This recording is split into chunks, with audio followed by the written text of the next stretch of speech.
Hello, my dear friends. So what does Shavuos tell us about the world in which we live? What does it tell us about the lives, of the things that we're experiencing this past year? This year has been a historic year. It's been a year of tremendous change and upheaval. It's been, on the one hand, unbelievable pain and suffering and tragedy and tears. And on the other hand, it's been a year of tremendous greatness, of heroism, of people rising to the occasion, not only the members of Tzahal, but all of Klal Yisrael. It's been a year that the Jewish people are under assault from around the world, but on the other hand, it's a year of enormous inner strength that we have seen that the Jewish people possess. If a person has no emunah, if a person is an atheist, then everything that happened this year is meaningless. It's just random. It's just the good things are good, but the bad things happen because it was just bad luck. You spin the die, sometimes you get 2 6s, sometimes you don't. Sometimes you get a 3 and a 1. Whatever you get, it's just insignificant, no importance. It just happens. It's the roll of the die. But if a person believes in the Ribono Shalom and a person believes in Torah, Torah teaches that life has meaning, that life has value. People have value. Human beings have value. Human beings have enormous importance and significance. And even though life is short, every person has tremendous potential. And the Ribono Shalom has a plan for the world, and he has a plan for every individual. And every single one of us are on a journey as we travel through life, and that we could accomplish tremendous things if we use our potential. That's the message of Kabbalah Satorah. That's what Judaism is all about. You know, there was a book written about 80 years ago by Viktor Frankl, who was a well-known philosopher and psychologist. He was a Holocaust survivor. He lost he lost his wife and his parents in the Holocaust. He himself was in concentration camps. And shortly after he was liberated, he wrote a book called Man's Search for Meaning. And as the title indicates, man searches for meaning in his life. And his premise is that more important to a person to be in the pursuit of happiness is that a person needs to have meaning. Life without meaning is valueless. Life has to have meaning. So now, Viktor Frankl was not a Torah observant person, although I read he was Jewish, and I read that he davened every day. But he didn't have the benefit of a Torah education. But he was obviously influenced by Torah values, because that idea, man's search for meaning, that's a Torah value. Because implicit in the title is that life has meaning, and man is searching for meaning. And that's the pasuk in Chumash, Vikashtem Bisham, that you will be in Galus and you'll search for HaKadosh Baruch Hu. Man is always searching. Man is always trying to find that which is hidden. That the Ribono Shalom is there's Hester Pana, but man is searching for Ribono Shalom. The Ribono Shalom is what gives meaning to life. If there be no Ribono Shalom, life is fruitless. It's of zero value, and everything is just fleeting, and it's going to disappear as it keeps on turning and changing. But that's what Torah is all about. It's that man was created for a purpose, and every single person has a mission in life, and every person is on a journey. And if we don't understand why all these things are happening, why is there so much anti-Semitism? Why do they hate us so much?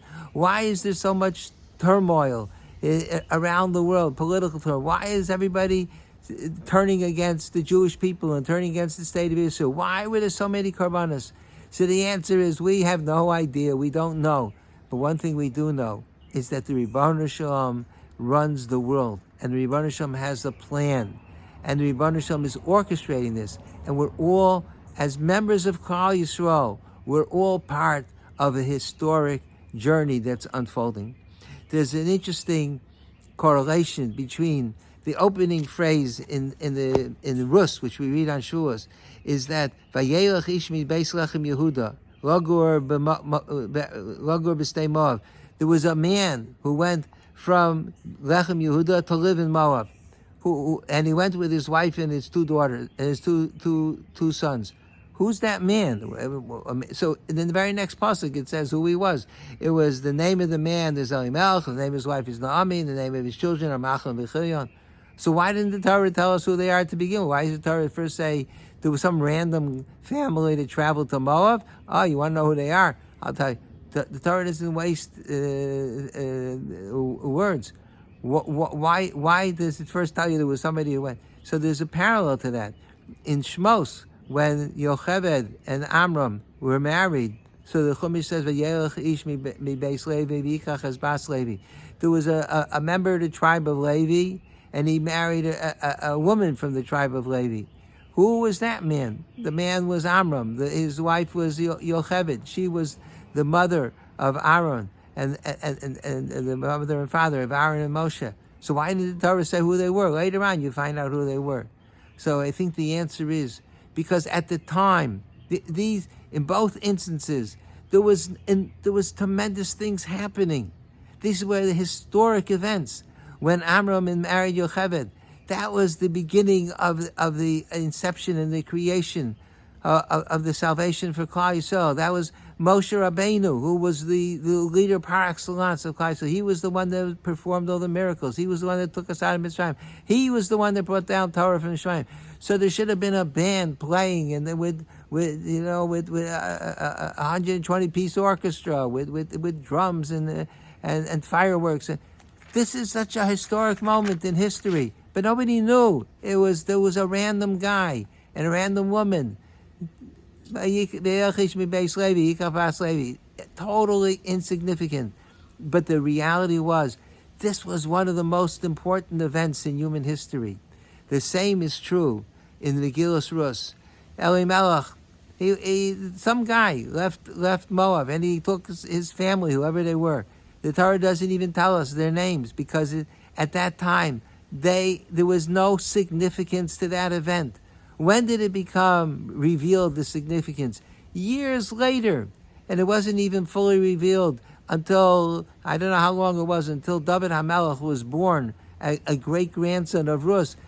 And then you retroactively, in retrospect, you're able to say, wow, that was a historic event because it led to the creation of David, the monarchy of Klal Yisrael, and ultimately the source of Mashiach, who's going to redeem Klal Yisrael.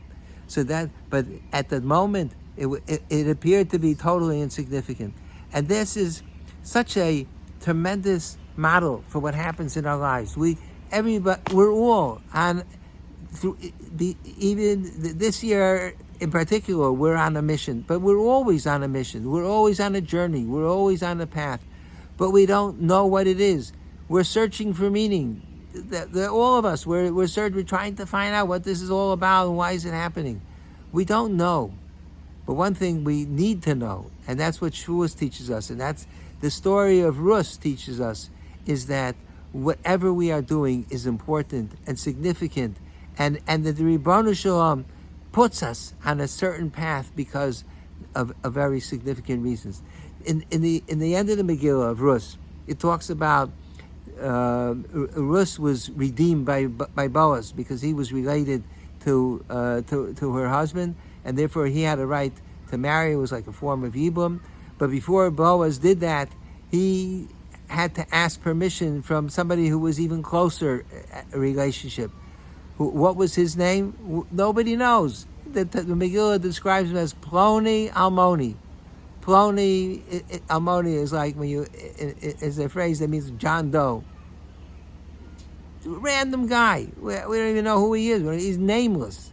The Ploni, Rashi says, means, and the Torah doesn't say his name. The Megillah doesn't identify him because he missed the opportunity. He decided not to marry her. He was given the opportunity. He blew it.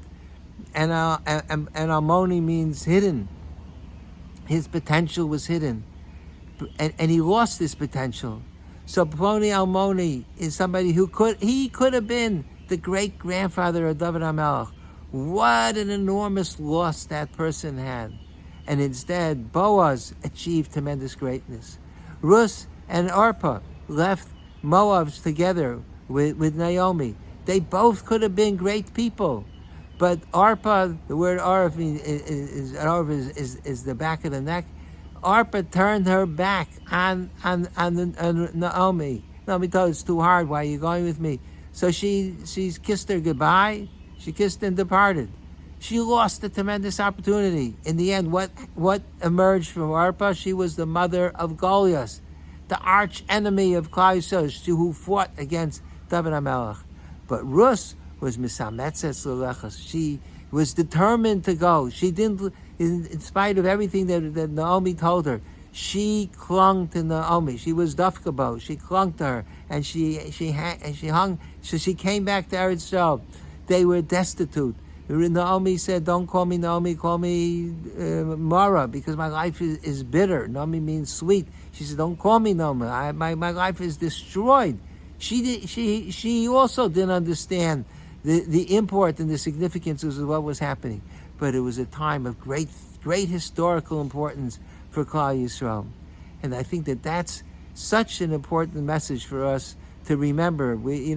This war has been going on for a long time, and you get burned out. We are, in an army. You have combat support. The army can't function on its own. You have to have people that provide the logistical support and ammunition and intelligence and food and clothing and supplies. That's the support. Without that, the army collapses.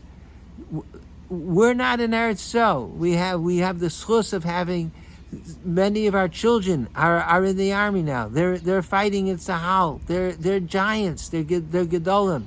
So we're not there, but we are the support system. How do we support? We support with financial support by applying political pressure on the politicians whenever we can, and most significantly, the mitzvahs that we perform that empowers the army. That gives them the ability. That gives them the siyata d'shmaya, the divine providence and assistance.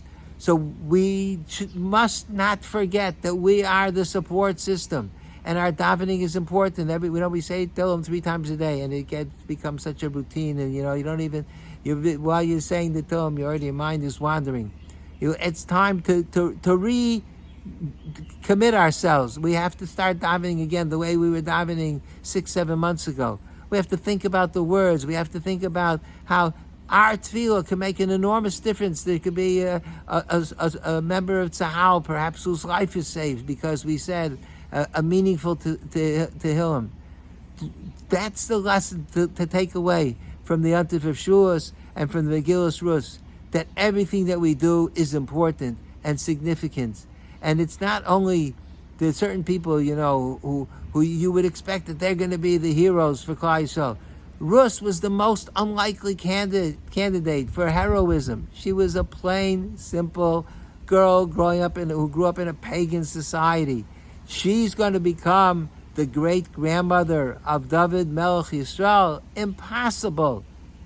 And the whole story, it was cloaked in mystery as it was unfolding. But in the end, you see that she was the one she was the hero. And every single one of us could be heroes, but it's up to us to make that decision. And we have to be recommitted, and particularly because things are so complicated and they keep on getting more and more difficult, and there's more pressure being put on the state of Israel, and there's more uncertainty. We have to commit ourselves in a more intense fashion.